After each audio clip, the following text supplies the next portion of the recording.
शारदा जो पैसों की दीवानी थी, उसके पास एक बड़ा सा घर, गाड़ी, महंगे सिल्क की साड़ियाँ, गहने और बैंक में कई लाख रुपए थे।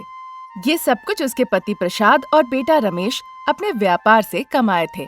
शारदा अक्सर घर पे बैठकर उन पैसों को गिनती थी और अपने कंप्यूटर पे सेव कर लिया करती थी। ये पैसे पर्याप्त नहीं है, और चाहिए मुझे। मेरे पति और बेटा जो व्यवसाय से कमाते हैं, वो सब पैसे मेरे पास ही आते हैं। लेकिन घर पे ये बैठी हुई है गरीब बहू रानी अनामिका।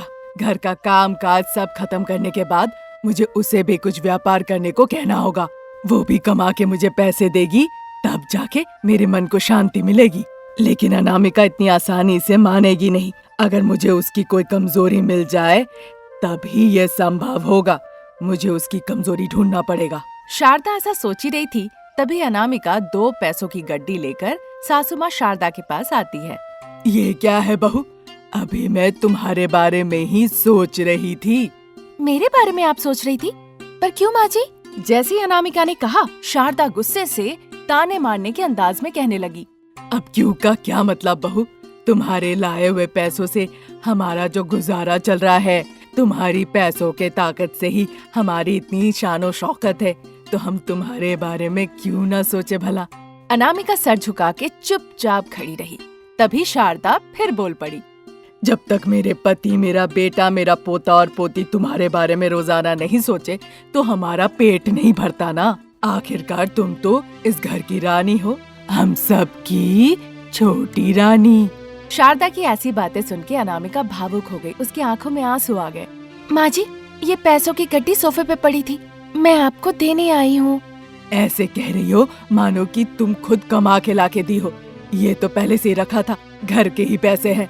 हाँ सासू माँ, ये आपके ही पैसे हैं, आपके घर के पैसे हैं। बस सोफे पे पड़े थे और वहाँ पे रहना ठीक नहीं होगा, इसलिए ले आई। जैसे ही अनामिका ने ये कहा, शारदा को ऐसा लगा जैसे उसे अपनी गरीब बहू अनामिका को रुलाने का एक तरीका मिल गया। अंदर ही अंदर वो खुश होते हुए सोचने लगी, अब देखो मैं गरीब बहू के साथ कैसे खेलती हूँ। पैसे कमाने के लिए मैं इसे मजबूर कर दूंगी। ऐसा सोचते हुए वो अनामिका की ओर देखने लगी। लेकिन बहू, वहाँ एक और गड्डी थी, वो तीसरी वाली गड्डी कहाँ गई? शारदा के इस तरह से पूछने पर अनामिका घबराकर इधर उधर देखने लगी। अरे माँ जी, वहाँ सोफे पर 3 गड्डियाँ नहीं थी, बस 2 गड्डियाँ ही थी। मुझ पर विश्वास कीजिए, वहाँ पर बस 2 ही गड्डियाँ थे, मैंने कोई पैसे नहीं लिए। बहुत चालाकी से बात कर रही हो तुम। ये गड्डियाँ मेरे पास कैसे आए? क्योंकि मैं इन गड्डियों को अभी अभी आपको लाके दी हूँ।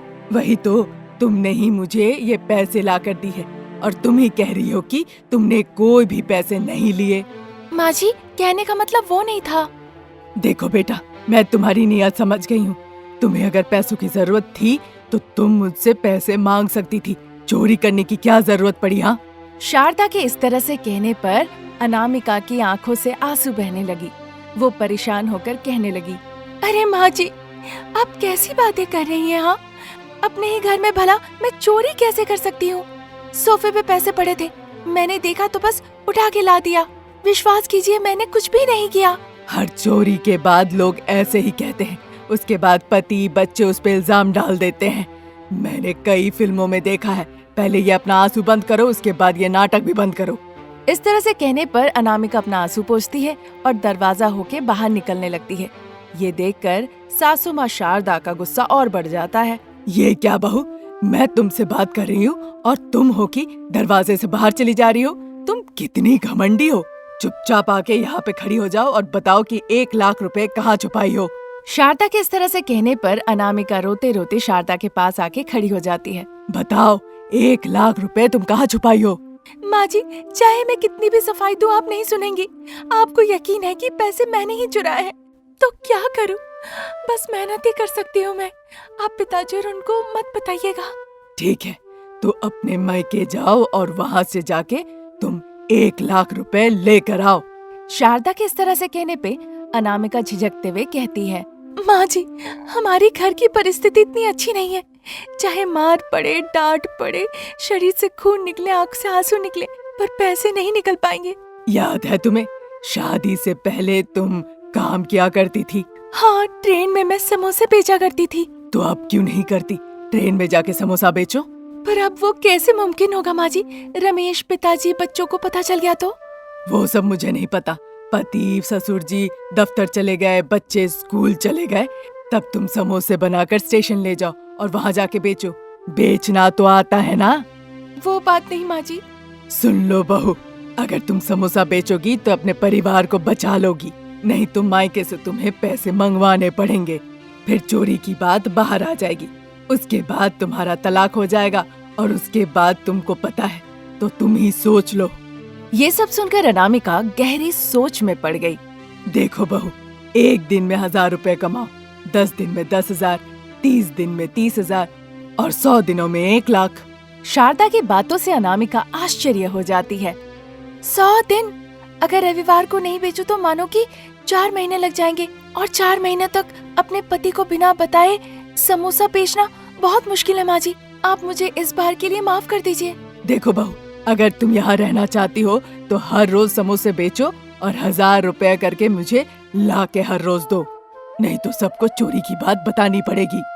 आगे तुम जानो तुम्हें करना क्या है, अच्छे से सोच लो।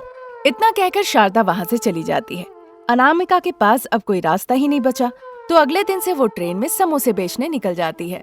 समोसे समोसे गरम गरम समोसे, 10 के 5 लीजिए और 20 के 10 गरम गरम समोसे।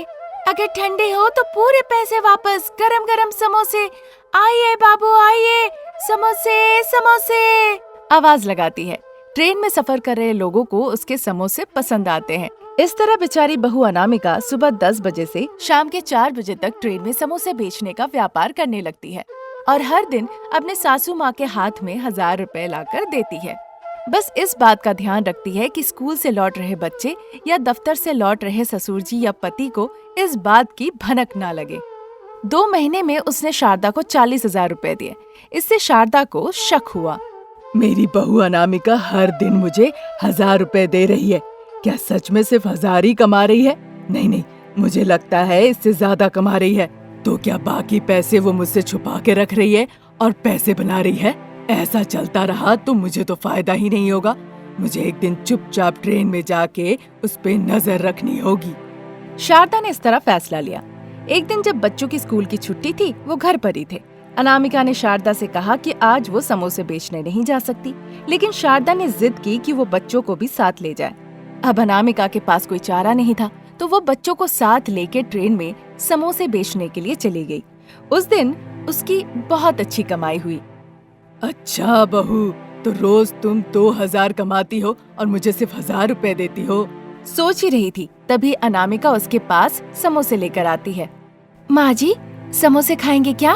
शारदा ने गुस्से में आकर समोसे फेंक दिया। ठीक उसी समय बच्चे हरीश और भावना अपने मोबाइल पर ये सब कुछ अच्छे से रिकॉर्ड कर लिया। क्या हुआ माँ जी? कुछ कहा क्या? क्या कर रही हो तुम? जब शारदा गुस्से में 1 लाख रुपए की बात कर रही थी, तो बच्चों ने वीडियो रिकॉर्डिंग करके अपने पिता रमेश को दफ्तर में भेज दिया। रमेश और प्रसाद दोनों ने वीडियो देखा। देखिए पिताजी, जब हम घर पे नहीं होते, माँ अनामिका के साथ क्या करती है। तुम्हारी माँ तो पैसों के पीछे पागल हो गई है बेटा। चलो घर पे चल के बात करते हैं, चलो। वो गाड़ी में बैठकर घर लौट आते हैं, सोफे पे बैठ जाते हैं। शारदा, अनामिका, बच्चे भी घर आ जाते हैं। अनामिका, तुम कहाँ पर थी? वो बच्चों के साथ खेल रही थी। ट्रेन में बच्चों को खिलाने ले जाती हो तुम? जैसे ही रमेश ने ये बात कही, शारदा अनजान बनने लगी। क्या कह रहे हो बेटा? बच्चे को ट्रेन में खेलने ले गई? अरे तुम भी तो ट्रेन में ही थी शारदा। प्रसाद के ये कहने पर शारदा चुप हो गई। गुस्से में आकर उन्होंने एक डंडा उठाया और शारदा को बहुत पीटा। शारदा चाहे जितनी भी मिन्नतें करे, प्रसाद ने उसकी एक नहीं सुनी। हमारी बेचारी बहू अनामिका इस घर को बचाने के लिए ट्रेन में समोसे बेच रही थी। ये घर लो, ये पैसे लो, सब रखो।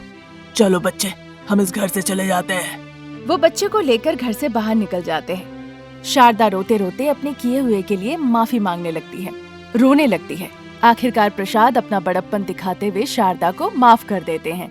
शारदा भी उस दिन के बाद से बहू अनामिका को बहू का सम्मान देने लगती है और पूरा परिवार एक साथ मिलजुल के खुशी खुशी जीवन बिताने लगते हैं।